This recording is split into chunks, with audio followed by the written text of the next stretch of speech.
আজকে আমরা শুরু করব ম্যাট্রিক্স ম্যাট্রিক্সের প্রকারভেদ এবং ম্যাট্রিক্সের বীজগণিত। তো ফার্স্টেই আমাদেরকে জেনে নিতে হবে যে ম্যাট্রিক্স কি জিনিস। ম্যাট্রিক্স অনেকটা সেটের মতো। এটাকে থার্ড ব্র্যাকেট দিয়ে প্রকাশ করা যায়। এর ভিতরে তুমি এলিমেন্টগুলো লেখো, suppose a1 a2 a3 b1 b2 b3 c1 c2 c3।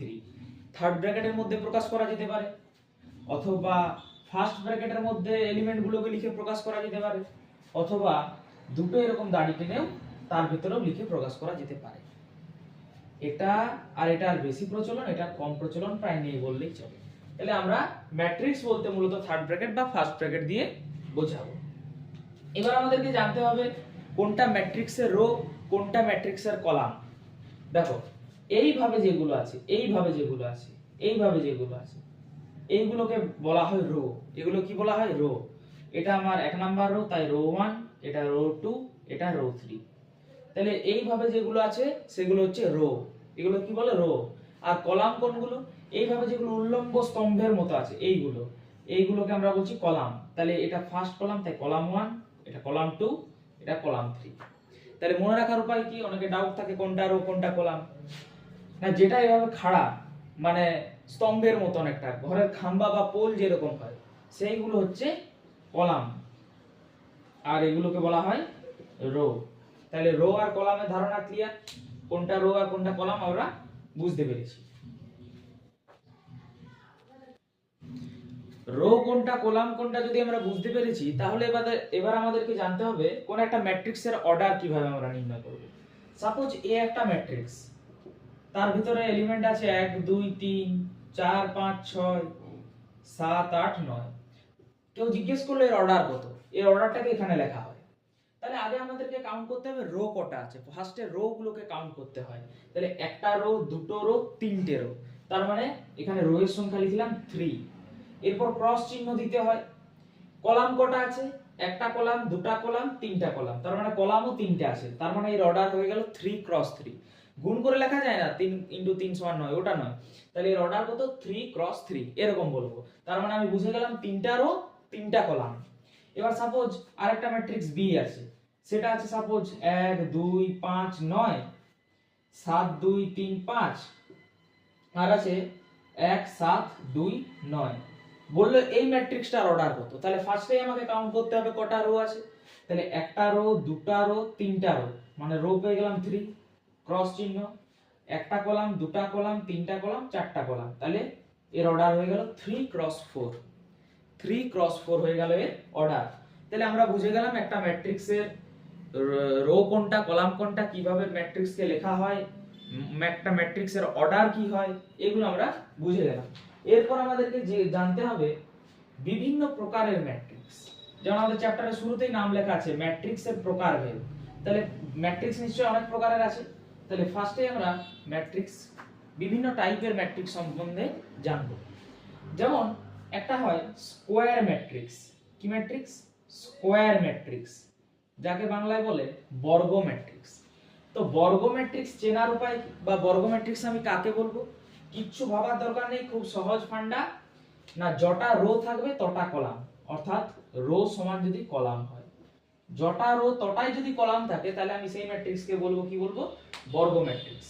মনে কর এ একটা ম্যাট্রিক্স, এর এলিমেন্ট হচ্ছে 1 2 3 4। বল এর রো কত? এর রো একটা, দুটা, দুটা রো, ক্রস কলামও দুটা, তার মানে 2 ক্রস 2। দেখ, রো দুটা, কলামও দুটা, তার মানে যা রো সংখ্যা কলাম সংখ্যা সমান হয় তাকে আমরা কি বলি? তাকে আমরা বলি স্কোয়ার ম্যাট্রিক্স বা বর্গ ম্যাট্রিক্স। এটা 3 ক্রস 3 অর্ডারে দেখাই। ওকে, 1 2 3 4 5 6 7 8 9, এর তিনটা রো আর তিনটাই কলাম, মানে 3 ক্রস 3 হচ্ছে এর অর্ডার। তার মানে যটা রো যটা কলাম যখনই হবে, রো সংখ্যা যখনই কলাম সংখ্যার সাথে সমান হবে, আমরা তাকে কি বলবো? Square matrix. এবার স্কোয়ার ম্যাট্রিক্সের একটা বৈশিষ্ট্য বলা যেতে পারে, স্কোয়ার ম্যাট্রিক্সের আমরা কর্ণ পাবো। কি পাবো? কর্ণ পাবো।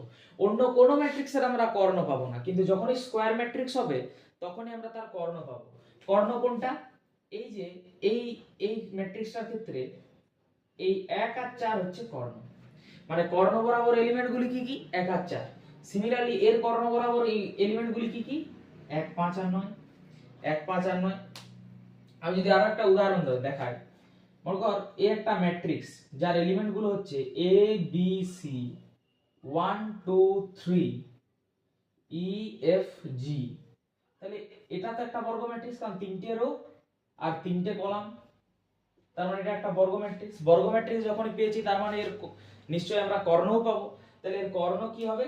এর কর্ণ হবে এ টু আর জি। এই বরাবর যে এলিমেন্ট গুলো থাকবে সেটা হচ্ছে কর্ণ। মানে যখনই আমরা বর্গ ম্যাট্রিক্স পাবো তার একটা কর্ণের ধারণা আমাদের কাছে চলে আসে। এই বরাবর যে এলিমেন্ট গুলো থাকবে সেগুলো হচ্ছে তাদের কর্ণ। বর্গ ম্যাট্রিক্স আমাদের কাছে বোঝা গেছে, বর্গ ম্যাট্রিক্স ক্লিয়ার। তাহলে পরের ভাগ, ম্যাট্রিক্সের পরের যে ভাগ সেটা হচ্ছে জিরো ম্যাট্রিক্স। জিরো ম্যাট্রিক্স বা নাল ম্যাট্রিক্স বা ভয়েড ম্যাট্রিক্স, কাকে বলবো? জিরো ম্যাট্রিক্স, বাংলায় যাকে বলে শূন্য ম্যাট্রিক্স। না, এটা যে কোনো অর্ডারের ম্যাট্রিক্স হতে পারে, যে কোনো অর্ডারের ম্যাট্রিক্স হতে পারে, কিন্তু তার শর্ত কি যে প্রত্যেকটা এলিমেন্টকে জিরো হতে হবে। Zero zero zero zero. দেখ, এটা একটা 2 × 2 অর্ডারের জিরো ম্যাট্রিক্স। মনে করো আরেকটা দিয়ে দিলাম এ সমান 0 0 0 0 0 0 0 0 0। এটা একটা 3 × 3 অর্ডারের জিরো ম্যাট্রিক্স। আর মনে করো দিয়ে দিয়েছি এ 0 0। দেখ এর কটা রো? দুটো রো, একটা কলাম, মানে এটা 2 × 1 অর্ডারের জিরো ম্যাট্রিক্স। তাহলে বিভিন্ন অর্ডারের জিরো ম্যাট্রিক্স বোঝা গেল। জিরো ম্যাট্রিক্স মানে আর কিছুই না, জিরো ম্যাট্রিক্স মানে প্রত্যেকটা এলিমেন্ট জিরো, আর একে ইংরেজির ও চিহ্ন দ্বারা প্রকাশ করা হয়। এর পরম মান কত হয়? এর পরম মান হয় 0। এর পরম মান বা মডিউলাস কত হয়? 0। জিরো ম্যাট্রিক্সও ক্লিয়ার হয়ে গেল আমাদের কাছে। এরপর যে ম্যাট্রিক্সটা আছে, বিভিন্ন প্রকার ম্যাট্রিক্সের মধ্যে আমরা প্রথমেই পড়লাম স্কয়ার ম্যাট্রিক্স, তারপর জিরো ম্যাট্রিক্স। এবার আমরা পড়ব ইউনিট ম্যাট্রিক্স, বাংলায় যাকে বলে একক ম্যাট্রিক্স। ইউনিট ম্যাট্রিক্স কি জিনিস? প্রথম কথা, unit matrix must be square matrix.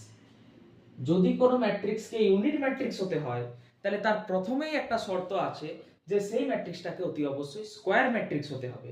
Square matrix যদি না হয় তাহলে সেটা ইউনিট ম্যাট্রিক্স হবে না। এবার একটা 3 × 3 অর্ডারের যখন ইউনিট ম্যাট্রিক্স লিখবো আমি, বা 2 × 2 অর্ডারের ফার্স্টে দেখাই কিভাবে লিখবো।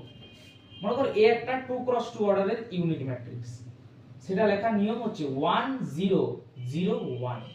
দেখ, এটা একটা বর্গ ম্যাট্রিক্স। আমি প্রথমেই বলে দিয়েছি ইউনিট ম্যাট্রিক্স হতে গেলে বর্গ ম্যাট্রিক্স হতে হবে।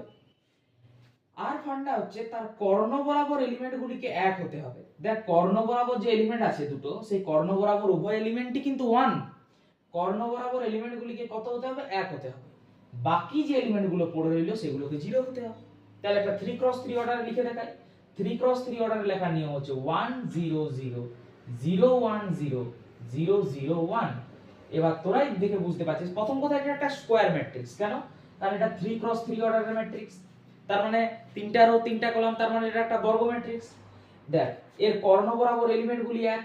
এর কর্ণ বরাবর এলিমেন্ট গুলি কত? এর কর্ণ বরাবর এলিমেন্ট গুলি এক। বাকি যে এলিমেন্ট গুলি পড়ে রইলো সেগুলি জিরো, তার মানে এটা একটা ইউনিট ম্যাট্রিক্স। ইউনিট ম্যাট্রিক্সকে আই চিহ্ন দ্বারা প্রকাশ করা হয়, যেমন আগেরটা ও ছিল, এটাকে আই দ্বারা প্রকাশ করা হয়। যেহেতু এটা 2 × 2 অর্ডারের ইউনিট ম্যাট্রিক্স, তাই এটাকে আমি প্রকাশ করব i2 দ্বারা। এটা যেহেতু 3 × 3 অর্ডারের ইউনিট ম্যাট্রিক্স, তাই এটাকে আমি i3 দ্বারা প্রকাশ করব। এখন প্রশ্ন হলো এর পরম মান কত? আগেরটাই ছিল 0, এর পরম মান হচ্ছে 1। যে কোন ইউনিট ম্যাট্রিক্সের পরম মান বা মডিউলাস 1। এবার নেক্সট যে প্রকারটা দেখব সেটা হচ্ছে আপার ট্রায়াঙ্গুলার ম্যাট্রিক্স আর লোয়ার ট্রায়াঙ্গুলার ম্যাট্রিক্স। আপার ট্রায়াঙ্গুলার ম্যাট্রিক্স আর লোয়ার ট্রায়াঙ্গুলার ম্যাট্রিক্স, সেটা কি জিনিস? তাহলে ফার্স্টেই যায় আপার ট্রায়াঙ্গুলার ম্যাট্রিক্স। আপার ট্রায়াঙ্গুলার ম্যাট্রিক্স মানে কি? আপার ট্রায়াঙ্গুলার ম্যাট্রিক্স মানে কি? আমি যদি একটা 3 × 3 অর্ডারে বানানোর চেষ্টা করি, তাহলে 3 × 3 মানে কি? তিনটে রো তিনটে কলাম। আমি এলিমেন্ট গুলো জেনে ড্যাশ করে তিনটে জায়গা বানিয়ে রাখলাম। দেখে তিনটে রো আর তিনটে কলাম। এবারে নিয়ম হচ্ছে আপার ট্রায়াঙ্গুলার মানে কি বলতো? আপার মানে উপরে, তাহলে ত্রিভুজ একটা বানাবো, একটা ত্রিভুজ বানাবো, সেই ত্রিভুজটা হবে ভাই উপরে, সেই ত্রিভুজটা হবে উপরে। দেখ, ত্রিভুজটা উপরে। এবার এখানে আমি এলিমেন্ট ভরবো, এখানে এলিমেন্ট দিচ্ছি সাপোজ 1 2 3 4 5 6। বাকি যে জায়গাগুলো পড়ে রইল, এখানে যদি আমি এলিমেন্ট বসে দিই তাহলে নিচেও একটা ত্রিভুজ হয়ে গেল। তার মানে ত্রিভুজটা আমার শুধু উপরে, আর সেই ত্রিভুজ বরাবর আমি এলিমেন্ট দিলাম। এই ত্রিভুজের যে ফাঁকা জায়গাগুলো রয়ে গেল এখানে জিরো বসিয়ে দাও, মানে বাকি সব এলিমেন্ট হচ্ছে জিরো। এটা হচ্ছে একটা 3x3 অর্ডারের আপার ট্রায়াঙ্গুলার ম্যাট্রিক্স। এবার আমি যদি বলি লোয়ার ট্রায়াঙ্গুলার ম্যাট্রিক্স, তাহলে সেটা কি জিনিস? লোয়ার ট্রায়াঙ্গুলার ম্যাট্রিক্স একই জিনিস। এখানে ত্রিভুজটা হয়েছে উপরে, ওখানে ত্রিভুজটা হবে নিচে। নিচে ত্রিভুজ বানাই, এই ত্রিভুজটা হয়ে যাবে নিচে, ত্রিভুজটা নিচে হয়ে গেল। দেখ ত্রিভুজ একটা নিচে গঠন হয়েছে। এখানে আমি দেব, এখানে আমি এলিমেন্টস দেব 1 2 3 4 5 6 এলিমেন্টস দিয়ে ভরে দিলাম নিচে ত্রিভুজটাকে। এবার বাকি যেগুলো পড়ে রইলো সেগুলো 0। তাহলে মনে রাখার উপায় কি? আপার ট্রায়াঙ্গুলার ম্যাট্রিক্স মানে ত্রিভুজটা গঠন করবে উপর বরাবর, সেই বরাবর এলিমেন্টস থাকবে, বাকিগুলো 0। লোয়ার ট্রায়াঙ্গুলার ম্যাট্রিক্স মানে নিচে একটা ত্রিভুজ গঠন হবে, সেই বরাবর এলিমেন্টস থাকবে, বাকি এলিমেন্টস গুলো কত? 0। বাকি এলিমেন্ট গুলো কত? 0। তাহলে বিভিন্ন প্রকারের ম্যাট্রিক্স আমরা জানলাম। ফার্স্টে আমরা পড়লাম বর্গ ম্যাট্রিক্স, বর্গ ম্যাট্রিক্সের কর্ণ, তারপর পড়লাম জিরো ম্যাট্রিক্স, তারপর পড়লাম ইউনিট ম্যাট্রিক্স, তারপর আপার ট্রায়াঙ্গুলার ম্যাট্রিক্স, আর তারপর লোয়ার ট্রায়াঙ্গুলার ম্যাট্রিক্স। এটাই আমাদের ম্যাট্রিক্সের প্রকারভেদ কমপ্লিট। এবার আমাদেরকে যেটা জানতে হবে সেটা হচ্ছে ম্যাট্রিক্সের বীজগণিত। আমরা কিভাবে ম্যাট্রিক্সের বীজগণিত করব বা ম্যাট্রিক্স দিয়ে কিভাবে অঙ্ক করব, তার জন্য কিছু নিয়ম বা সূত্রের মতো জিনিস আছে, সেগুলো আমাদেরকে জানতে হবে। দেখ প্রথমেই হচ্ছে দুটো ম্যাট্রিক্স বা একাধিক ম্যাট্রিক্সের সমতা বা ইকুয়ালিটি। কিভাবে সমতা বা ইকুয়ালিটি আমরা প্রকাশ করব? মনে কর এ একটা ম্যাট্রিক্স, তার মধ্যে কে কে আছে? 1 -2 4 6, এগুলো তার এলিমেন্ট। আর মনে কর বি একটা ম্যাট্রিক্স, তার মধ্যে কে কে আছে? ওই সেম 1 আছে, -2 আছে, 4 আছে, 6 আছে। দেখ এ আর বি এর প্রতিটা এলিমেন্ট একই, এখানেও 1 -2 চাচ্ছ, এখানেও 1 -2 চাচ্ছ, এবং প্রতিটি এলিমেন্টের অবস্থানে অবশ্যই তাদের যে পজিশন সেগুলোকেও একই হতে হবে। এখানে 1 নাম্বার রো 1 নাম্বার কলামে 1 আছে, এখানেও আছে, এখানে 2 যেখানে এখানেও 2, সব পজিশনও সেম আছে। তাহলে সবকিছুই যখন সেম হয়ে গেল, আবার অর্ডারও সেম, দেখ দুটো রো দুটো কলাম, এটাও 2x2 এটাও 2x2, সবকিছু যখন সমান হয়ে যাবে আমি বলতে পারি যে a সমান b। এটা হচ্ছে আমার প্রথম বীজগণিত, যে দুটো ম্যাট্রিক্সের যদি সবকিছুই সমান হয় তাহলে আমরা বলতে পারবো ম্যাট্রিক্স দুটি সমান। এটা হলো ম্যাট্রিক্সের সমতা বা ইকুয়ালিটি। এবার আমরা দেখব ম্যাট্রিক্সের স্কেলার গুণ। কি দেখব? ম্যাট্রিক্সের স্কেলার গুণ। এটা আমরা করছি বিভিন্ন প্রকার ম্যাট্রিক্সের বীজগণিত। এবার আমাদের আছে ম্যাট্রিক্সের স্কেলার গুণ। মনে কর এ একটা ম্যাট্রিক্স আছে, তার মধ্যে আছে 1 2 3 4 5 6 7 8 9। আমি তোকে বললাম কে এ সমান কত, মানে এর সঙ্গে কে গুণ করে দিয়েছি। তখন কি নিয়ম? প্রত্যেকটা এলিমেন্টের সাথে কে গুণ করব, প্রত্যেকটা এলিমেন্টের সঙ্গে কে গুণ করব। তাহলে এখানে হয়ে গেল কে, 2k, 3k, 4k, 5k, 6k, 7k, 8k, 9k। তাহলে এ ম্যাট্রিক্স যদি এটা হয় তাহলে কে ম্যাট্রিক্স এটা। সিমিলারলি একটা উদাহরণ তুলি। মনে করি এ একটা ম্যাট্রিক্স আছে 1 2 3 4। আমি তোদেরকে বলছি 5 এ সমান কত, তার মানে কি করব? 5 দিয়ে গুণ করব। তাহলে এখানে 5, এখানে 10, এখানে 15, এখানে 20। তাহলে এটা হয়ে গেল আমার কে এ। নিয়ম বা স্কেলার গুণ, দুটো ম্যাট্রিক্সের স্কেলার গুণ করার নিয়ম। এবার আমরা যেটা দেখব ম্যাট্রিক্সের যোগ ও বিয়োগ। কি দেখব বলতো? ম্যাট্রিক্সের যোগ ও বিয়োগ। কিভাবে একটা ম্যাট্রিক্সের যোগ ও বিয়োগ করে? 3 নাম্বার যেটা আর কি, ম্যাট্রিক্সের যোগ বিয়োগ। ম্যাট্রিক্সের যোগ বিয়োগ। এ যদি একটা ম্যাট্রিক্স হয় 1 2 3 4 5 6 7 8 9, এটা আমার যদি এ ম্যাট্রিক্স হয়, আর বি ম্যাট্রিক্স যদি হয় A B C D E F G H I, তাহলে আমি যোগ ও বিয়োগ করছি। তাহলে হয় কোনো কোশ্চেনে যোগ করতে হবে, কোনো কোশ্চেনে বিয়োগ করতে হবে। তাহলে আমি একবারে দেখিয়ে দিচ্ছি a প্লাস মাইনাস b তোরা কিভাবে করবি। এর এই পজিশনের এলিমেন্টের সাথে এর এই পজিশনের এলিমেন্টের যোগ। যদি a প্লাস b বলে তাহলে এর সঙ্গে এর যোগ, যদি b প্লাস a বলে তাহলে এর এলিমেন্টের সাথে এর এলিমেন্টের যোগ। তাহলে এখানে a প্লাস মাইনাস b করছি, তার মানে কত হবে? 1 plus minus a, 2 plus minus b, 3 plus minus c, 4 plus minus d, 5 plus minus e, 6 plus minus f, 7 plus minus G, 8 plus minus H, 9 plus minus I. এটা হয়ে গেল আমার যোগফল বা বিয়োগফল। তাহলে দেখ এখানে দুটি ম্যাট্রিক্সের যদি অর্ডার সেম থাকে তাহলে যোগ বিয়োগ করা সম্ভব। দেখ এরও অর্ডার 3x3, এরও অর্ডার 3x3, এবং যে উত্তরটা আমি পেয়েছি তারও অর্ডার 3x3। এই শর্তগুলো যদি মানে তাহলে আমি যোগ বিয়োগ করতে পারবো। এরপর যেটা শেখাবো তোদেরকে ট্রান্সপোজ নির্ণয় করা। কিভাবে ট্রান্সপোজ নির্ণয় করব, কোন ম্যাট্রিক্সের কিভাবে ট্রান্সপোজ নির্ণয় করব স্যার। দেখো ট্রান্সপোজ নির্ণয় করা, ট্রান্সপোজ নির্ণয় করা হচ্ছে খুব সহজ একটা পদ্ধতি। মনে কর এ একটা ম্যাট্রিক্স আছে, 1 2 3 4 5 6 7 8 9। তাহলে এ ট্রান্সপোজ কেমন হবে, এ ট্রান্সপোজ কে এর মাথায় টি লেখা হয়, সেটা কিভাবে লিখব, এর মাথায় টি লিখে এ ট্রান্সপোজ কে প্রকাশ করা হয়, সেটা আমরা কিভাবে করব। দেখ যেগুলো কলাম বরাবর আছে সেগুলোকে রো বরাবর করে দাও, যেগুলো কলাম বরাবর আছে সেগুলোকে রো বরাবর করে দাও। তাহলে এখানে কলাম বরাবর 1 4 7, সেটাকে রো বরাবর করে দিলাম 1 4 7। এখানে কলাম বরাবর 2 5 8, এখানে রো বরাবর করে দিলাম 2 5 8। এখানে কলাম বরাবর 3 6 9, এখানে রো বরাবর 3 6 9। বোঝা গেল কিভাবে ট্রান্সপোজ নির্ণয় করব। এই হয়ে গেল আমাদের ট্রান্সপোজ। এবার যদি আবার ট্রান্সপোজ নির্ণয় করি, অর্থাৎ এ ট্রান্সপোজের ট্রান্সপোজ যদি নির্ণয় করা হয় তাহলে কি পাবো স্যার, এখানে যেগুলো মানে রো কলাম বরাবর আছে সেগুলোকে রো বরাবর করে দেব। 1 2 3 কলাম বরাবর আছে, রো বরাবর করে দিলাম। 4 5 6 কলাম বরাবর আছে, রো বরাবর করে দিলাম। 7 8 9 কলাম বরাবর আছে, রো বরাবর করে দিলাম।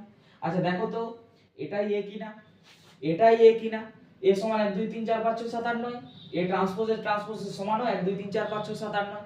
তার মানে এ ট্রান্সপোজের ট্রান্সপোজ করলে আমি এই পাই, যেরকম সেট তত্ত্বে পড়েছি এ কমপ্লিমেন্টের কমপ্লিমেন্ট সমান এ হয়, সিমিলারলি এখানে এ ট্রান্সপোজের ট্রান্সপোজ সমানও এ হয়। বোঝা গেল ট্রান্সপোজ জিনিসটা কি। এবার আমাদেরকে যেটা শিখতে হবে সেটা হচ্ছে ম্যাট্রিক্সের গুণ, যেটা একটু ক্রিটিক্যাল, খুব ক্রিটিক্যাল নয়, তবে একটু মাথা ঠান্ডা করে পড়লেই করা যায়। সেটা হচ্ছে গুণ। আগেরটা ছিল ম্যাট্রিক্সের স্কেলার গুণ, এখানে হচ্ছে একটা ম্যাট্রিক্সের সাথে আরেকটা ম্যাট্রিক্সের গুণ আমরা কিভাবে করব স্যার, মানে এটাকে আমরা বলছি ম্যাট্রিক্সের গুণ।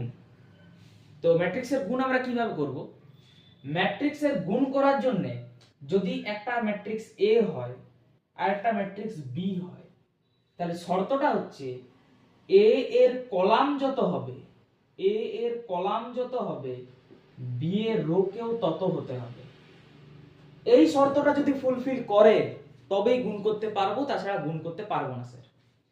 এ এর কলাম সংখ্যা যদি বি এর রো সংখ্যার সাথে সমান হয় তাহলেই গুণ করতে পারবো, নচেত গুণ করা যাবে না। মনে করো এ একটা ম্যাট্রিক্স, 1 2 5 3 4 6। এর অর্ডারটা কত, দুটো রো তিনটে কলাম, মানে 2x3 অর্ডার। আর একটা বি একটা ম্যাট্রিক্স আছে, সেটা হচ্ছে 1 2 3 4 5 6। এর অর্ডারটা কত, তিনটে রো দুটো কলাম, মানে 3x2 অর্ডারের ম্যাট্রিক্স। এবার দেখো আমাকে বলেছে এর কলাম আর বি এর রো সমান হতে হবে তবে আমি গুণ করতে পারবো। এর কলাম কত স্যার 3, বি এর রো কত, প্রথমে যেটা আছে 3, দেখো সমান হয়েছে, এখানেও 3 এখানেও 3। এর কলাম বি এর রো এর সাথে সমান হয়েছে, তার মানে আমি এক্ষেত্রে গুণ করতে পারবো। যদি না হতো, অর্ডারটা অন্য কিছু আসতো আর এর কলাম বি এর রো এর সাথে যদি সমান না হতো, তাহলে আমি কিন্তু গুণ করতে পারতাম না, এর সাথে বি কে করতে পারতাম না। করতে পারছি তার একটাই কারণ, এর কলাম বি এর রো এর সাথে সমান। তো এটা আমি আরো কুইক কিভাবে করব, একটা ম্যাট্রিক্স লিখে নেব, তার অর্ডারটাকে রাফে লিখব 2x3। আরেকটা ম্যাট্রিক্স তার অর্ডারটাকে লিখব রাফে 3x2। দেখ পাশাপাশি যে দুটো আছে সেই দুটো সমান হয়েছে কিনা আমি দেখব, সেম হয়েছে তার মানে গুণ করা যাবে, এই দুটো এখানে বাদ পড়ে গেল। এবার যে গুণফলটা পাবো সেটা কত অর্ডারের ম্যাট্রিক্স হবে, সেটা হবে যে দুটো পড়ে রইলো, মানে 2x2 অর্ডারের ম্যাট্রিক্স হতে বাধ্য। সেটা আমরা এই গুণটা করে মিলিয়ে নেব যে সত্যি কি তাই।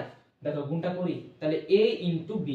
আমি কিভাবে করব, নিয়ম হচ্ছে এর একটা রো এর সাথে এর কলাম ওয়াইজ গুণ, একটা রো এর সাথে এর কলাম ওয়াইজ গুণ, মানে কি এই রোটার সাথে ফার্স্টে এই কলামের গুণ, সেটা হবে আমার ফার্স্ট পজিশন। এই রোটার সাথে সেকেন্ড কলামের গুণ, সেটা হবে আমার সেকেন্ড পজিশন। এই রোটার সাথে আমার আবার ফার্স্ট পজিশন, থার্ড পজিশন, আর এই রোটার সাথে এই কলামে সেটা আমার ফোর্থ পজিশন। দেখ আলটিমেটলি একটা 2x2 অর্ডারের ম্যাট্রিক্স পাবো, করে দেখাচ্ছি। ফার্স্ট একের সাথে একের গুণ, তাহলে কত পাবো? 1 পাবো। এর ফার্স্ট পজিশন 1, এর ফার্স্ট পজিশন 1, তাহলে সেইভাবে হচ্ছে। এবার 2 এর সাথে 3 এর গুণ, প্লাস কত হয়ে গেল? 2 এর সাথে 3 এর গুণ 6 হয়ে গেল। 5 এর সাথে 5 এর গুণ কত হয়ে গেল? 25 হয়ে গেল। তার মানে এই রো এর সাথে এই কলামের গুণ করে আমি ফার্স্ট পজিশন পেয়ে গেলাম স্যার। এবার এই রো এর সাথে এই কলামের গুণ করে আমি সেকেন্ড পজিশনটা পাবো। তাহলে 1 এর সাথে 2 এর গুণ 2, 2 এর সাথে 4 এর গুণ 8, 5 এর সাথে 6 এর গুণ 30। এটা আমার এদিকে সেকেন্ড পজিশন হয়ে গেল। এই রো এর কাজ শেষ, এবার এই রো এর কাজ শুরু। এই রো এর সাথে একবার এই কলামের, এই রো এর সাথে আরেকবার এই কলামের। তাহলে এই রো এর সাথে যদি এই কলামে করি 3 এর সাথে 1 3, 4 এর সাথে 3 12, 6 এর সাথে 5 30। এবার এই রো এর সাথে এই কলাম, তাহলে আমি এই পজিশনটা পেয়ে যাব। 3 এর সাথে 2 6, 4 এর সাথে 4 16, 6 এর সাথে 6 36। আমার কিন্তু ম্যাট্রিক্সটা রেডি। কি করে পাবো দেখো, 25 আর 6 31 আর 1 32, 30 আর 8 30 আর 2 40, 12 3 15 আর 30 45, 16 36 আর 6 42 আর 16 58। ম্যাট্রিক্স আমার রেডি। এটা হচ্ছে A ইনটু B ম্যাট্রিক্স। আমি বলেছিলাম যেটা উত্তর আসবে সেটা 2x2 অর্ডারের ম্যাট্রিক্স হবে। তা হয়েছে কিনা দেখো, দুটো রো দুটো কলাম, তার মানে এটা একটা 2x2 অর্ডারের ম্যাট্রিক্স। তাহলে এই হচ্ছে ম্যাট্রিক্সের বীজগণিত। এইটুকু থিওরি যদি আমরা করে রাখি, আমরা কিন্তু কোশ্চেন সলভ করতে পারবো, যেটা পরের দিন হবে।